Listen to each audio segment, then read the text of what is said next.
What if a single cup of coffee could quietly change the meaning of home, love, and the future? Hi everyone, hope you're having a great day. Today we're going to explore a peaceful morning of coffee at James and Diep's small wooden house, where simple moments slowly turn into something much bigger. If you enjoy this story, don't forget to subscribe so you won't miss the next episodes. Morning arrives quietly at the small wooden house, the kind of morning that doesn't announce itself with noise, only with light. A pale layer of mist still lingers low over the garden, clinging to the grass and the wooden fence as if reluctant to leave. The air is cool, fresh, carrying the faint scent of damp earth from the night before. Somewhere nearby, a rooster crows lazily, not urgent, as if even it understands there is no rush today. Inside the house, everything feels still. The wooden floor is cool under bare feet, and the faint creaking sound follows every step, familiar and comforting rather than annoying. The kitchen is simple, just a small stove, a wooden table, a few cups neatly arranged on a shelf, but it holds warmth in a way no modern apartment ever did. James is the first to wake up. He sits up slowly, careful not to disturb Diep, who is still asleep beside him. Her breathing is steady, calm, her face relaxed in a way he rarely saw back when life was filled with deadlines, meetings, and constant movement. For a moment, he simply watches her, the morning light brushing softly across her hair. There is a strange, quiet gratitude in his chest, something he still isn't fully used to. He slips out of bed, pulls on a light jacket and steps into the kitchen. The kettle goes on the stove with a soft clink. James pauses, looking around as if searching for something. His eyes land on the small tin of coffee Diep bought at the village market a few days earlier. He opens it carefully. The aroma rises immediately. Rich, deep, unmistakably coffee, but different from the sharp, rushed cups he used to drink back in the city. He hesitates for a second, then reaches for the fin filter.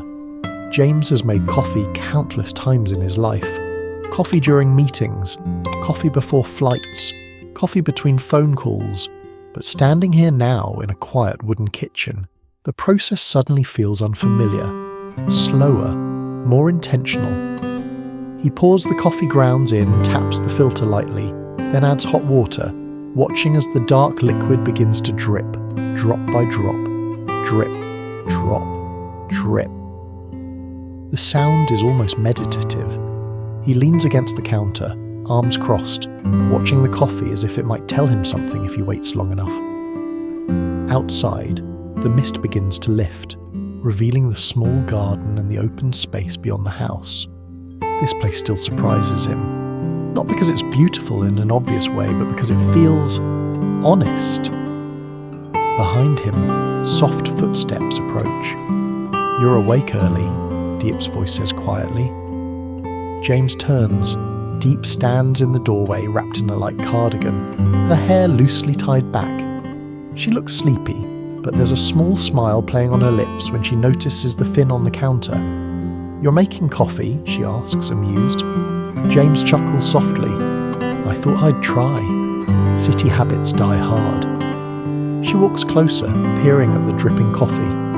"Back then you never waited this long for coffee." "Back then," he says, "I never had time to wait." Diep doesn't reply right away. She takes out 2 cups, placing them on the table near the window. The sunlight is stronger now, slipping through the wooden slats and painting warm lines across the floor. They sit down together, waiting. When the coffee's ready, James pours it carefully into the cups. The steam rises gently, carrying warmth with it. He hands 1 cup to Diep. She takes a sip, then looks at him, eyebrows lifting slightly. "Not bad." "That's a relief," he says, smiling. They sit in silence for a while, sipping their coffee slowly. There is no awkwardness, no pressure to fill the space with words. The kind of silence that feels earned. Outside, the village is waking up. A distant motorbike hums to life. Someone laughs. Somewhere a radio plays softly, the sound drifting in and out like a memory. Diep rests her elbows on the table, cup cradled between her hands. "Do you ever think about how different this is?" she asks quietly. James nods. "All the time. In the city," she continues, "coffee was something people drank while running. Here, it feels like something you sit with." He looks at his cup, the dark surface reflecting light. "Back then, coffee was fuel. It kept me moving. Now," he pauses, searching for the right words. "Now it feels like time itself." Diep smiles faintly. "I never imagined mornings could be this quiet." James glances around the small house. The wooden walls, the simple furniture, the soft light filling the space. Neither did I. They finish their coffee and move outside to the small porch. The wooden bench creaks as they sit down. From here they can see the yard, the open land stretching gently beyond it. It isn't much, but it feels full of possibility in a quiet way. Diep points toward the back of the house. "There's a little space there," she says. "Not very big, but enough for a few plants." James follows her gaze. "What kind of plants?" She hesitates, then smiles shyly. "I was thinking coffee, just a few trees, nothing serious." James raises an eyebrow. "Coffee?" She laughs softly. "Why not? We drink it every morning anyway." And she shrugs. "It might be nice." He doesn't answer immediately. Instead, he leans back, eyes drifting over the land, the fence, the house itself. The idea settles into his mind, not loudly but steadily. "Or," Diep adds, "we could make coffee for the neighbours sometimes, in the mornings, just here, nothing fancy." James turns to look at her. "You mean, like a cafe?" She shakes her head quickly. "No, not really, just sharing." He smiles but says nothing. The rest of the morning passes gently. They tidy up the house together, moving in quiet coordination. Diep hums softly as she wipes the table. James fixes a loose wooden board near the porch, hammer tapping lightly, rhythmically. By afternoon, the sun is warm but not harsh. Diep steps inside to prepare lunch while James stays outside a little longer. He sits on the bench, hands resting on his knees, looking at the empty space in front of the house. The words from the morning echo in his mind. Coffee, time, sharing. He stands up, walks to the side of the house and begins measuring the porch with his eyes. Then he grabs a few leftover wooden planks stacked near the shed. Slowly, deliberately he starts working. The sound of sawing cuts through the quiet afternoon air. When Diep steps outside later, she stops short. "What are you doing?" she asks. James looks up, a faint smile on his face. "Just fixing something." She watches him for a moment, then notices the shape beginning to form. A small table, simple, sturdy, facing the open space in front of the house. Her expression softens. "James." He straightens, brushing dust off his hands. "I don't know what this will become," he says honestly, "but maybe it can start with a cup of coffee." Diep doesn't say anything. She just smiles, standing beside him as the afternoon light slowly shifts, casting long shadows across the small house. And somewhere between the scent of wood, the memory of coffee, and the quiet promise in his words, something new begins to take shape. Slowly, patiently, one drop at a time, drop at a. The afternoon light softens as the sun begins its slow descent behind the hills. The heat fades into something gentler, wrapping the small wooden house in a warm golden calm. James continues working in silence, sanding the edges of the little table he's just finished assembling. Each movement is unhurried, careful, as if rushing might break the fragile idea forming in his mind. Diep stands nearby, watching him. She doesn't interrupt. There's something about the way he's working that feels different, less like a task, more like a decision quietly taking shape. When he finally sets the tools aside, James steps back and looks at the table. It's simple, rough around the edges, but solid. "What do you think?" he asks. Diep walks closer, runs a hand lightly over the wooden surface. "It feels right," she says, "like it belongs here." James smiles faintly. They bring out 2 small stools and place them beside the table. Diep goes inside and returns with the coffee tin and 2 cups. The late afternoon breeze carries the familiar aroma through the yard, mixing with the scent of fresh wood. They sit down. This time the coffee tastes different, not because it's brewed differently, but because of where they're sitting, facing the open land, facing the quiet village road, facing a life that no longer feels like it's constantly pushing them forward. "Do you miss it?" Diep asks suddenly. James looks at her. "Miss what?" "The city," she says. "The speed, the noise, everything you left behind." He thinks for a moment before answering. "Sometimes," he admits, "mostly out of habit, not because I want to go back." She nods slowly. "I was afraid you might wake up one day and feel trapped here." He chuckles softly. "Trapped?" He gestures around them. "I've never felt freer." Her eyes soften, but there's still a hint of uncertainty. "Freedom can be scary too." James looks at her, really looks at her, and understands what she means. "I know," he says, "but I'd rather be scared here than empty somewhere else." They fall into silence again, the comfortable kind. A few villagers pass by on the road, nodding politely. One of them pauses, glancing curiously at the table. "Are you opening something here?" the woman asks with a friendly smile. James shakes his head lightly.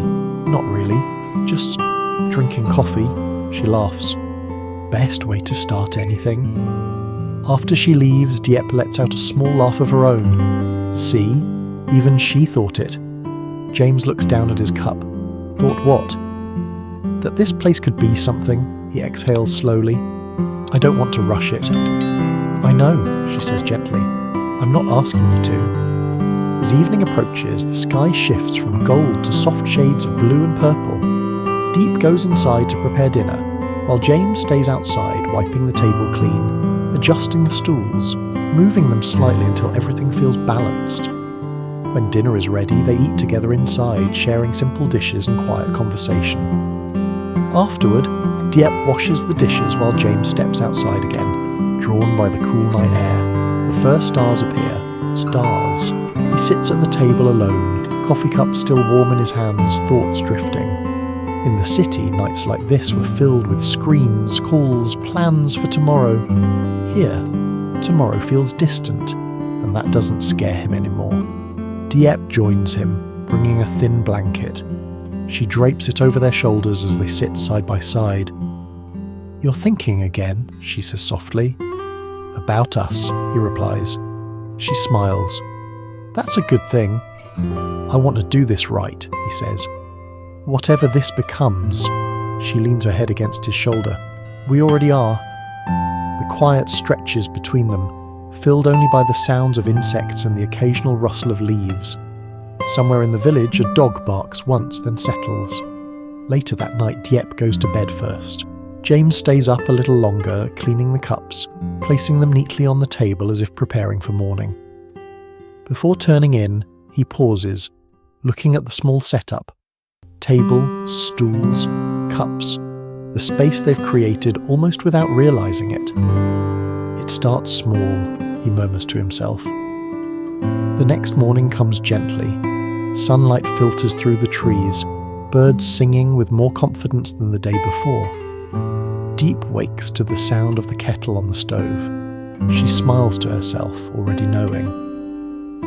When she steps outside, James is there again, coffee dripping slowly through the fin. 2 cups are waiting on the table. "You're making this a habit," she teases. "Maybe," he says. "Good habits are hard to break." They sit down together, sipping quietly. A man from the village walks by, stops, then hesitates. "Smells good," he says. James smiles. "Would you like a cup?" The man looks surprised, then pleased, if it's not too much trouble. "Not at all," James replies. Diep watches as James pours another cup, hands steady, expression calm. She realizes something then, not all at once, but clearly. This isn't about coffee, it's about opening space, about allowing life to come to them instead of chasing it. The man thanks them and leaves after a short chat, waving as he goes. Diep looks at James, eyes shining. "You didn't even think twice," she says. He shrugs lightly. It felt natural. They sit there for a while longer, the table now holding 3 cups instead of 2. As the morning grows brighter, James turns to her and says quietly, "Maybe one day this place will have a name." She smiles. "We don't need to name it yet."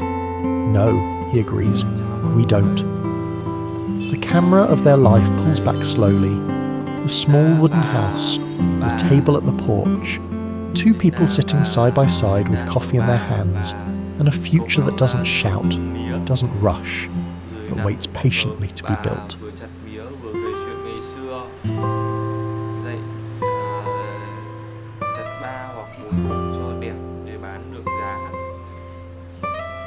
Đồng mía cao dần, 45 đồng trở thành hy vọng cho phiên chợ. Một cây mía đổ bất ngờ khiến cả nhóm kêu, rồi cười xòa vì kịp đỡ nhau. Chiều xuống Linda buồn bã vì con rúi của mình đã biến mất. Nghi có kẻ trộm rình quanh nhà. CEO quang ghế đến lắng nghe và trấn an và tự sửa chiếc camera cũ trong kho, kéo dây lắp trước sân nhà để bảo vệ cô. Đêm đến, Linda nấu cơm nếp cẩm mời anh ở lại ăn. Hai người trò chuyện lòng ấm lại. Quang kể áp lực công ty, camera nháy sáng, bóng lạ thoáng qua, và không biết Linda có sống sót qua được đêm nay không. Mọi người nếu thấy video hay, hãy cho mình một like, một subscribe. Cảm ơn mọi người nhé.